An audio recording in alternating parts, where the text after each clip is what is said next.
Article 16 करते हैं. If UPF minus LPF is less than epsilon holds for some partition P and some epsilon, then you have then this condition UPF alpha minus LPF alpha less than epsilon holds for every refinement of P. मतलब अगर P के लिए hold कर रही है तो P की हर एक रिफाइनमेंट के लिए भी होल्ड करेगी. This is part number A. Part number B says if this condition holds for this partitioning and SI and TI are the 2 points in the ith subinterval, then mod of summation mod of FSI minus FTI delta XI is also less than epsilon. Condition number 3 is if F is Riemann-Stieltjes integrable, ये alpha है, and hypothesis of B hold and B भी hold कर रहा है, then this condition holds. So 3 parts आपको prove करने हैं. पहले पार्ट बहुत ईजी है प्रूव करना, जिसमें आपको शो करना है कि अगर पार्टीशन P के लिए ये कंडीशन होल्ड कर रही है तो उसकी कोई भी रिफाइनमेंट P स्टार के लिए भी होल्ड करेगी. तो मान लो P स्टार P की रिफाइनमेंट है तो कंडीशन क्या बनेगी, UP star F alpha minus LP star alpha. आपने प्रूव करा हुआ है कि दैट इन दोनों का difference is less than equals to this.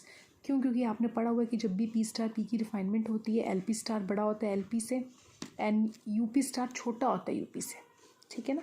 So obviously जब आप इन दोनों कंडीशंस को आप इस वाली ये बड़े वाला है इस दोनों तरफ माइनस मल्टीप्लाई कर दें तो साइन उल्टा हो जाएगा. दोनों तरफ माइनस मल्टीप्लाई करके साइन उल्टा हो जाएगा, फिर ऐड कर देना, ये कंडीशन बन जाएगी. मतलब इस पहले वाले को तुम माइनस से मल्टीप्लाई करो तो आपके पास आ जाएगा minus LP F alpha is greater than equal to minus LP star F alpha.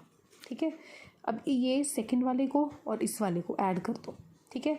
Obviously ये साइड स्मॉल है तो इसको इधर लिख लो पहले, is less than equals to. अब ये वाले को और ये वाले को आपस में ऐड कर दो तो हमारे पास आ जाएगा UP star F alpha minus LP star alpha is less than equals to UP F alpha minus LP F alpha. ठीक है. या इसके आगे माइनस लगा हुआ है तो UP F alpha minus LP F alpha given है एप्सिलॉन से लेस है. इट मीन्स ये भी एप्सिलॉन से लेस हो गया. ठीक है. तो यहाँ पर स्टार डाल दें. सो इट मीन्स अगर P कोई भी पार्टीशनिंग के लिए ट्रू है तो उसकी हर एक रिफाइनमेंट के लिए भी कंडीशन ट्रू है. ठीक है. सेकंड पार्ट में हमने पार्टीशनिंग P के सब इंटरवल ith सब इंटरवल में से 2 पॉइंट्स लेने हैं SI TI. तो हमने सब इंटरवल ले लिया ith, उसमें से 2 पॉइंट्स ले लिए SI TI. मिनिमम और मैक्सिमम, मिनिमम मतलब जिसको आप GLB भी बोलते हैं फंक्शन का, इन द ith इंटरवल मतलब XI -1 से लेके XI. और कैपिटल MI को हम LU भी बोलते हैं फंक्शन का. ये जो चीज़ें लिखी हुई थी इसके साथ आनी थी. ठीक है. तो आपको पता है कि जो आपका F ऑफ SI है F ऑफ TI है वो इसके बीच में होएगा क्योंकि मिनिमम से और मैक्सिमम के बीच में ही होएगा. ठीक है ना. दोनों का डिफरेंस जो होगा वो इन दोनों के डिफरेंस से कम होगा. ठीक है. मान लो ये आपके फंक्शन का मिनिमम है, ये आपके फंक्शन का मैक्सिमम है. ठीक है. ऑब्वियसली मिनिमम छोटा होगा मैक्सिमम बड़ा होगा. और FI SI TI FSI FTI इन दोनों के बीच में है तो जो भी दोनों उल्टा भी हो सकता है, FTI इधर हो सकता है FSI इधर हो सकता है. तो एनीवेज बीच में ही है तो दोनों का जो डिफरेंस होगा ऑब्वियसली वो difference less than equals to होगा इन दोनों के डिफरेंस से, एक्सट्रीम्स के डिफरेंस से. राइट. अब आपने दोनों तरफ समीशन ले लिया, दोनों तरफ डेल्टा XI मल्टीप्लाई कर दिया. ठीक है. इट इम्प्लाइज अब ये इस साइड को जब तुम खोलोगे, इसको खोलोगे, ये क्या बनेगा UP F alpha minus LP F alpha. और आपको कंडीशन गिवन है कि लेस देन एप्सिलॉन है. It means this thing is less than epsilon. This part B. ठीक है. थर्ड पार्ट में आपको गिवन है कि पार्ट B भी ट्रू कर रहा है, होल्ड कर रहा है. पार्ट C को प्रूव करना है, दैट इज़ इन दोनों का डिफरेंस एप्सिलॉन से लेस शो करना है. ठीक है. तो पार्ट C में शुरू करते हैं. हमें रीमन-स्टाइलस इंटेग्रेबल दिया हुआ है फंक्शन. C पार्ट के लिए आपको फंक्शन रीमन-स्टाइलस इंटेग्रेबल दिया हुआ है, हैंस दिस होल्ड्स. अब आपको पता है कि ये इन दोनों के बीच में आएगा. इसका रीज़न मैंने ये लिखा हुआ है बिकॉज F ऑफ SI आपको पता है मिनिमम इन्फिमम और सुप्रीमम के बीच में लाइक करेगा फंक्शन के. डेल्टा XI से मल्टीप्लाई करो तीनों को और समीशन ले लो तो आपके पास ये आ जाएगा बिकॉज इधर वाली क्वांटिटी LP F अल्फ़ा, इधर वाली क्वांटिटी UP F अल्फ़ा बन जाएगी.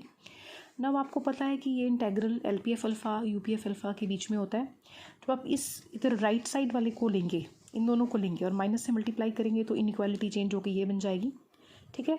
फिर आपने क्या करना है, इसमें माइनस UP F अल्फ़ा जो कि छोटे वाला इसमें ऐड कर दो, जो बड़े वाला है minus A to B FD alpha इसमें ऐड कर दो तो आपके पास ये यहाँ तक बन जाएगा.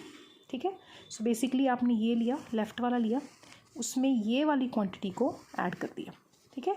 तो ऑब्वियसली छोटे वाले में छोटी क्वांटिटी ऐड होगी, इधर छोटे वाला है L P F alpha sorry, और इधर छोटे वाला है minus U P F alpha.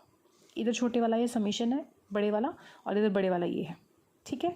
फिर आप ये वाला ले लो, ये राइट वाला, ठीक है। इसमें आप इस बार ये वाला लेंगे, इसको भी माइनस से मल्टीप्लाई करेंगे और इसमें ऐड कर देंगे, तो आपके पास ये बन जाएगा, ठीक है ना। आपको पता है U P F alpha L P F alpha epsilon से छोटा है, गिवन है। Condition number 2 holds, right. Condition number 1 also holds. Also this thing will be greater than minus epsilon. क्यों ग्रेटर देन माइनस एप्सिलॉन? क्योंकि जब आप इस condition में माइनस साइन दोनों साइड मल्टीप्लाई करते हैं, सो आपके पास आ जाएगा this quantity is less than minus epsilon and epsilon से छोटी है, ठीक है। सो ये लाई बिटवीन माइनस एप्सिलॉन से एप्सिलॉन, आप इसको मॉड की फॉर्म में कन्वर्ट करें तो आपके पास आ जाएगा this thing is less than, क्योंकि आपको पता है जब भी किसी क्वांटिटी का less than minus A N A होता है तो उसको मॉड में कन्वर्ट करके ये बन जाता है, ठीक है। इसका मॉड लेस देन एप्सिलॉन आ गया, which proves the result. Article number 17 में एफ इज़ मोनोटोनिक दिया हुआ है ए बी इंटरवल में, एंड अल्फा कॉन्टीन्यूस दिया हुआ है, ठीक है। आपको फंक्शन एफ को रीमन स्टाइल्स इंटेग्रेबल शो करना है। एप्सिलॉन ग्रेटर देन 0 ले लिया हमने कोई भी नंबर, अल्फा कॉन्टीन्यूस है। अल्फा कॉन्टीन्यूस है, it means it will take all the values between A and B. Alpha A and alpha B के बीच में जितनी भी वैल्यूज़ आएंगी, अल्फा उसको एज्यूम करेगा, ठीक है। तो अब एफ आपको मोनोटोनिकली इंक्रीजिंग दिया हुआ है, ठीक है, इंटरवल ए बी पर। तो अब हमने पार्टीशनिंग पी लेनी है। पार्टीशनिंग पी हमने इस तरह से लेनी है such that delta alpha I हम ले रहे हैं अल्फ़ा बी, मतलब अल्फ़ा बी लास्ट वाला point minus alpha A divide by N, इस तरह से लेनी है सच दैट ये चीज़ आपकी जो हो डेल्टा अल्फ़ा है इसकी इक्वल बने। Now F is monotonically increasing, so उसका जो lower bound and upper bound होगा, उसका जो इन्फिमम होगा वो लेफ़्ट वाले पॉइंट पे आएगा, और जो उसका मैक्सिमम सुप्रीमम होगा वो उसके राइट वाले पॉइंट पे आएगा, ith इंटरवल का, right. U P F L P F का डिफरेंस ले लीजिए, इतना होता है, पता है आपको, ठीक है। और ये चीज़ किसकी इक्वल है आपने भी लिखी है, इसकी इक्वल है। ये बन गया आपका एफ ऑफ एक्स आई, ये बन गया F of X I minus 1। Summation को जब खोल दोगे तो बन जाएगा F B minus F A. ऊपर क्वांटिटी जो है वो फाइनाइट है, नीचे जब बहुत लार्ज नंबर ऑफ पॉइंट्स लिए होंगे आपने तो ये ऑब्वियसली क्वांटिटी एप्सिलॉन से लेस बनेगी। U P F L P F का डिफरेंस एप्सिलॉन से लेस हो गया, इट मीन्स फंक्शन क्या हो गया रीमन स्टाइल जस्ट इंटेग्रेबल।